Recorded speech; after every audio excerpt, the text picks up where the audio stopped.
Bonsoir. Bonjour. Merci d'être avec nous ce soir. Alors, les plus de 30 ans vous connaissent vraisemblablement pas. Par contre, les moins de 30 ans, très vraisemblablement, vous connaissent parce que vous avez fait quasiment toutes les grosses radios FM. Alors ça a commencé par M40, alors qu'il a disparu aujourd'hui, mais voilà, c'est vieux. Mais sinon, Fun, Skyrock, Énergie, pas longtemps Énergie. Par contre, dans les coulisses, dans le groupe Énergie, un peu plus. Et puis Europe 2 aujourd'hui.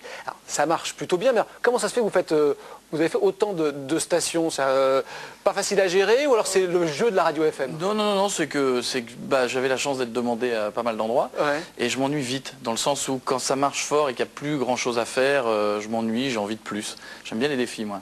Alors, Julien, vous êtes issu des grandes stations. C'est vrai qu'il y a depuis très très longtemps France Inter, RTL, Europe 1, grosso modo, et puis c'est vrai qu'il y a eu, depuis 20 ans, l'extraordinaire explosion des radios FM, qui au début, on en parlera d'ici quelques minutes avec Super Nana, était un peu dans la sorte de clandestinité, et puis brutalement, elles sont installées, puis avec quelques croupiers aux grandes radios. Vous, comment vous vivez cette explosion, le fait qu'aujourd'hui, il y a des grandes vedettes de radio, mais qui ne sont pas sur les chaînes, sur les stations que vous avez fréquentées? Déjà, moi, je ne suis plus sur, j'ai arrêté la radio depuis déjà pas mal de temps, depuis 2-3 ans à peu près.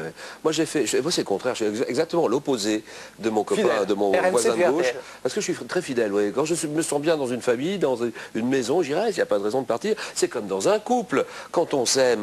Et moi, j'aime ce que je fais, donc pareil dans Question pour un champion, 13 ans, RTL 18 ans, et RMC 5 ans. Mais cela dit, bon, il n'y avait que 4... Et vous suivez, vous, l'émergence de vedettes de la FM? Je suis parce qu'il m'appelle. D'ailleurs, j'ai un seul sujet, à ce sujet, j'aimerais beaucoup qu'il m'explique comment ça se fait. J'aimerais qu'il m'explique pourquoi il a mon numéro de téléphone. Parce qu'il m'appelle quand il était, je ne sais plus, c'était sur quelle radio? Ouais, je sais, sur Fun, je crois. Bon, sur Fun, il m'appelait 6h, 7h du matin pour me réveiller simplement pour le fun, justement. C'est votre truc, ça, vous réveillez les gens à 6h du matin. 2 fois, 3 fois, c'était dingue. Mais c'était l'objet du truc, c'était un... Oui, mais c'est mon boulot de réveiller les gens. Donc j'ai la chance de réveiller des millions tous les matins. Et c'est vrai que j'ai dû avoir son numéro de téléphone, puis quelques autres. Non, mais je voudrais savoir comment il a mon numéro. Comment ça arrive chez lui, dans son carnet, dans son... Pourquoi, comment? Je sais que le répondeur était vachement bien, par contre, il était marrant. Oui, exactement. Non, mais pourquoi? Non, mais c'est vrai que, donc, depuis 20 ans, il y a combien est-ce qu'il y a de radios en dehors des grandes radios institutionnelles? Combien il y en a maintenant? FM? Oui. Oula, des tonnes. Des tonnes. Mais c'est vrai qu'il y a quelques réseaux qui marchent très fort. En tête de réseau, il y en a peu. Il y a quelques réseaux qui marchent très fort. Alors, bon, oui, c'est un des noms qui a vraiment émergé. Voilà, qui a vraiment émergé. Alors, années, ça c'est vrai. Pour beaucoup de choses, c'est vrai que voilà, il y a Diffoul par exemple, qui lui aussi marche très bien. On voulait l'inviter ce soir, il n'a pas voulu venir. Alors on n'est pas très content, mais tant pis. Enfin, peut-être qu'il viendra un autre jour, on le souhaite en tous les cas. Et puis alors, voilà, les noms c'est aussi vous. Alors pour des choses, voilà, parce que les émissions marchent, vous avez un registre particulier qui est, on va dire, pour simplifier, le registre de la déconnade. Oui, voilà. en simplifiant, oui, en simplifiant un peu, parce que c'est un vrai travail derrière. On va voir dans un reportage. C'est un peu votre registre. Et puis alors, parfois on va commencer par ça. Dans son truc, il y a des risques énormes. Voilà, vous allez voir. Il y a des risques peut-être de dérapage. On va en parler justement d'entrée de jeu, comme ça c'est réglé. Transition. Voilà, d'entrée de jeu, il y a eu un gros dérapage qui a vous coûté cher. C'était il y a quelques années maintenant. C'est vrai que... qui m'a même peut-être bien emmerdé la vie quand même. Voilà. C'est-à-dire que, voilà, une nuit, sur Fun Radio, vous avez déconné sur Auschwitz. Bon, c'est pas franchement le sujet le plus formidable pour déconner. C'est un vrai dérapage. Maintenant, vous aviez 21 ans, 22 ans à l'époque. Vous n'avez peut-être pas conscience que ça allait choquer plein de gens. Et en plus, c'était pas une phrase. Ça a été pendant de longues minutes. Et au départ, c'est un peu passé inaperçu. Et finalement, le CSA s'est réveillé, a un peu stigmatisé, non pas votre antisémitisme présupposé, jamais personne n'a critiqué ça, tout le monde considère que vous êtes plutôt quelqu'un de tolérant. C'était votre, à l'époque, inculture. Je présente juste la chose et on en parle.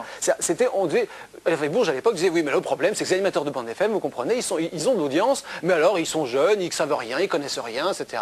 L'inculture des animateurs de radio FM, c'était ce qu'on vous a reproché. Et du coup, mise à pied quand même, puis viré carrément. À ce moment-là, vous vous êtes dit, ça y est, c'est cuit?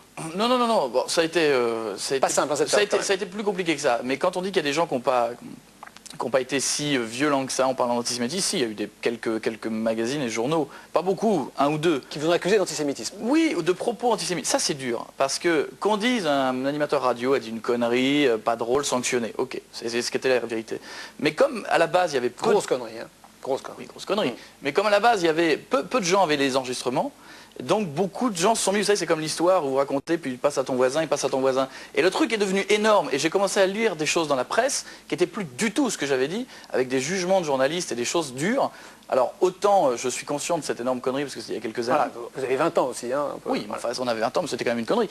Mais autant j'oublie pas non plus l'écriture de certaines personnes, parce que je pense que c'est un petit métier et qu'on se recroisera toujours. Ouais. Parce qu'il y a des choses quelques rancœurs tenaces sont encore là. Ah oui, violentes même. Ah oui. Ah ouais. Ah, il y en a 2-3, je les raterai pas. Est-ce que dans ces moments difficiles, tu as eu des amis quand même pour te soutenir?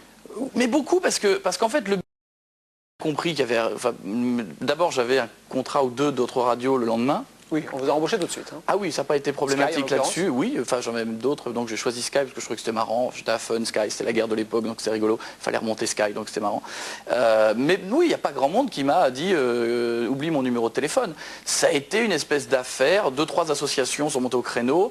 Il y avait peu de choses dans l'actu à ce moment-là. Même le CSA, je crois d'ailleurs à l'époque, a été pris un peu à son propre piège.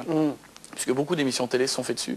Et à un moment donné, a commencé à calmer le jeu en disant, attendez, ça n'est qu'une phrase, qu'un dérapage, parce que c'était monté très vite, très fort.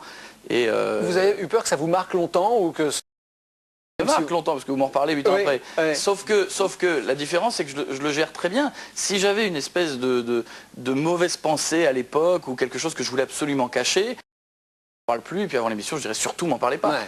D'abord, je ne le dis pas parce que j'étais sûr que vous alliez m'en parler. Bah donc, oui, forcément. Mais en plus, je le gère bien parce qu'entre-temps, j'ai fait 20 000 autres choses. J'ai fait des centaines d'émissions radio en direct à chaque fois, sans aucun problème. Donc je me dis que c'était donc une erreur de jeunesse en fait.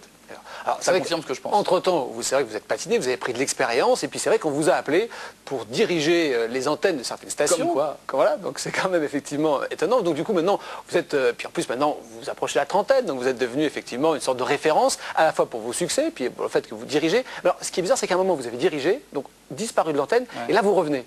Alors, pourquoi je me suis permis un luxe qui est peut-être pas faire souvent quand on est animateur de radio, en tout cas FM, et qu'on n'a pas le support de la...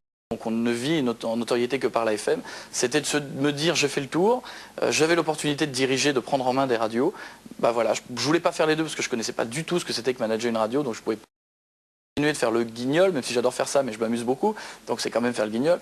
Et d'un autre côté, apprendre à gérer une équipe, apprendre à gérer une radio. Donc je me suis dit j'arrête peut-être pour 1 an, pour 2 ans. Je savais que j'allais revenir à l'antenne. Ah, vous savez quand même? Oui, parce que quand on adore ça et qu'on s'amuse en le faisant et qu'en plus on a eu la chance que ça marche, ce serait dommage de dire j'en ferai plus jamais. D'accord. Et ça a pris 2 ans et demi avant qu'on me repropose, non pas qu'on me repropose, mais parce que j'avais dirigé 3 radios entre temps.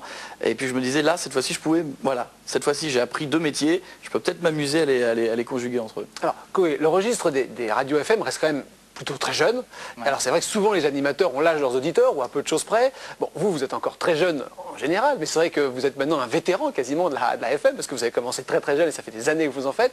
Est-ce qu'il est possible, lorsqu'on entame maintenant la trentaine et puis vous allez maintenant d'être animateur FM pendant encore 5-10 ans, comme Julien a fait ça pendant des années J'en ai aucune idée. Parce que le marché de la FM, en fait, il est récent. Moi, j'ai eu la chance presque de démarrer avec, pas en réseau, mais en province. Ouais. Je suis venu à Paris il y a moins de 10 ans. Donc je ne sais pas, j'ai aucune idée. Je ne sais pas si je ferai ça dans 1 an, dans 2 ans, j'ai aucune idée. Je fais un peu au jour le jour hein, quand même pour vous. Oui, c'est vrai. Je vais là où ça m'amuse et là où je sens qu'il y a des choses à faire. Julien, vous avez quelque chose Est-ce qu'il y a un truc qui te manque? Est-ce que la télé ne te manque pas? Non, parce que j'ai fait une petite expérience télé. Vous allez en parler, hein, vous allez en parler. Il a grillé l'affaire là. Non, c'est parfait.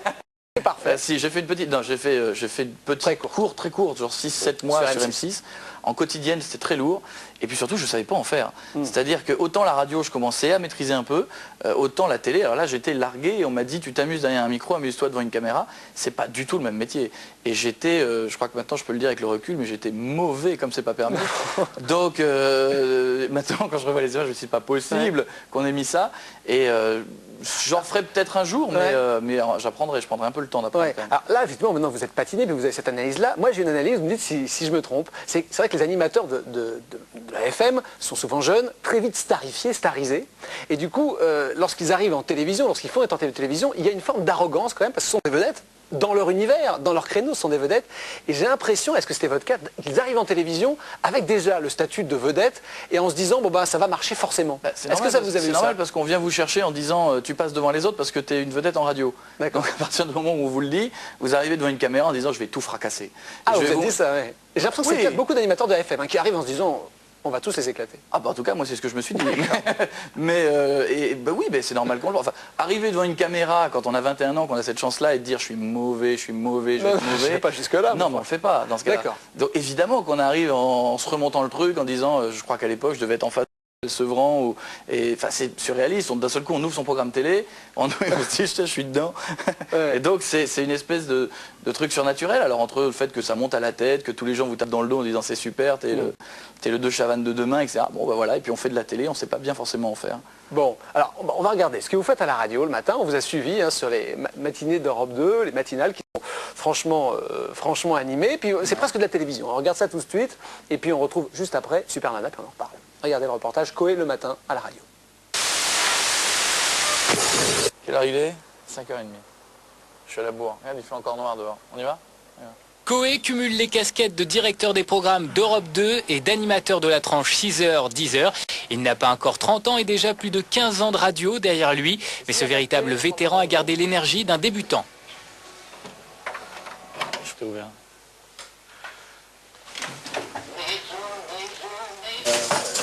Il me reste quelques souvenirs. Ça, je crois que c'est Claudia Schiffer. On a fait un truc dans le studio, je me souviens plus bien. Je vous montrer un truc. Ça aussi, je ne le jette pas, regardez. Ça, c'est le petit peignoir de Mario dans Star Academy. Le petit peignoir au ras du cul, mais qui m'a renvoyé parce que je l'ai saoulé avec. Voilà. Le petit peignoir au ras du cul, dédicacé par Mario. C'est mignon, non? Je ne sais pas comment on va réussir à caser tout ce qu'on a dans l'émission aujourd'hui, mais si on arrive à tout caser, ça va être énorme. On va dans un studio, après on va dans un autre studio. Là, vous pouvez voir l'ambiance des journalistes. Voilà. Une espèce d'ambiance de fête. Il y a 3 ans, Coé avait arrêté l'antenne pour se consacrer exclusivement à la direction des programmes, mais comme il est vraiment très fort pour faire le pitre, il a repris du service en avril 2001. Résultat, son émission est en 2e position dans les radios musicales, juste derrière Énergie. Messieurs, dames, bonjour. 6h03, c'est vendredi aujourd'hui. C'est bien vendredi? Ouais, c'est le dernier jour. Chanson du vendredi. Vendredi, c'est une bonne journée le vendredi. Attention Eric, c'est beaucoup mieux que le lundi. Et vous écoutez Coé sur Europe 2. Et plus vous écoutez, plus vous avez envie d'écouter. Dans un quart d'heure, en public. Coé aime le public aime Coé, alors tous les vendredis, il s'offre le plaisir de réaliser une grande émission du matin avec des fans à peine réveillés. Boudine, là je sens pas. Là je sens pas, autant il y a des jours, mais là je sens pas. Ils vont être gentils? C'est eux que j'entends? Alors on y va, bonjour!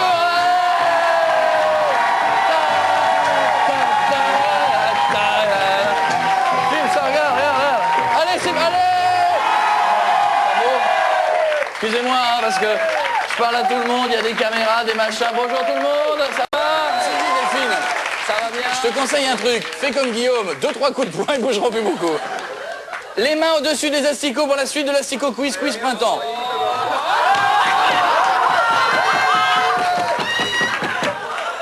Allez Guillaume, bon la reine, hein?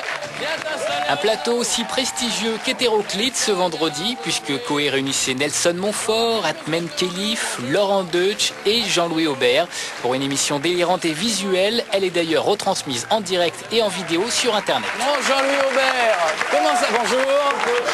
Il était meilleur à l'entraînement, en compétition officielle, il a tendance à craquer, mais un peu créatif. Nelson Montfort, faites les commentaires. Oui.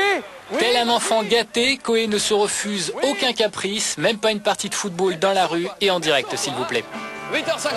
Oui. Arrête, on n'a pas le temps. Attends, Jean-Louis. On est 3 petits lieux à Laurent Deutsch. Et attention, à 0, on met les 3 dans la bouche, on a 1 minute tapante, il faut les avaler. Prêt? Jean, attention, celui qui perd monte dans le bateau. 3. Les délires de Coé sont parfois tellement visuels que certains détails échappent forcément aux auditeurs, mais l'ambiance y est.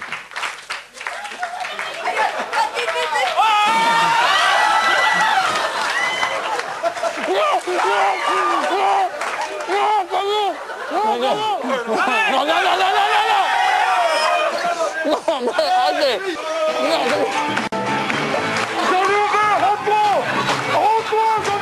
C'est une émission aussi bien pour les auditeurs que pour les spectateurs. C'est vrai que là c'était extraordinairement visuel, comme on a pu le voir à la fin.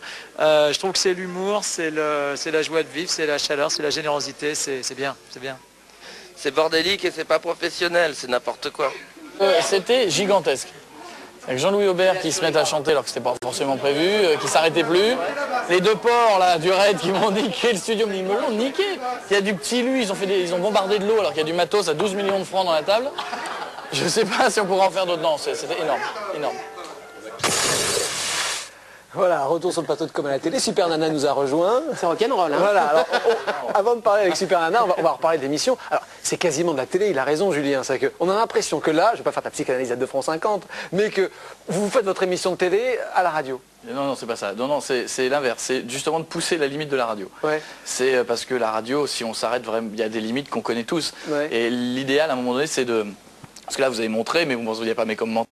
Le but du jeu, c'est de resituer à chaque fois ce qui se passe. Parfois, moi je vous écoute en temps, parfois on est un peu largué à l'antenne quand même. Hein. C'est un peu le charme aussi. D'accord, on ne comprend pas tout ce qui se passe. Hein. Non, c'est vraiment l'idée, alors c'est pas tous les jours non plus, mais ça c'est le vendredi matin quand on est en public, mais l'idée voilà, c'est de pousser parfois à la limite, parce qu'il y a le public, parce que tout est multiplié.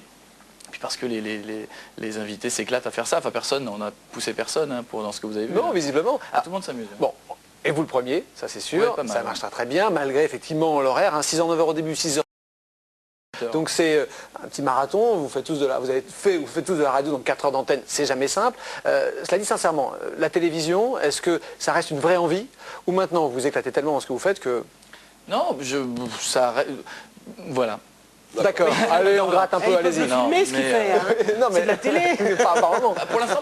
Pour l'instant, j'ai refusé pas mal de propositions de gens qui disaient on écoute, on veut filmer parce que, par plus, Stern a lancé un peu la mode en France, on s'est rendu compte qu'on pouvait filmer de la radio. Ouais, donc ça marche pas moyen, je pense. Hein. Ouais, enfin, je vais même pas regarder les scores. Moi, ça m'intéresse pas parce que ça reste de la radio. Même si vous me dites c'est presque de la télé, pour moi, c'est beaucoup de la radio et pas du tout de la télé. La télé, ce serait autre chose.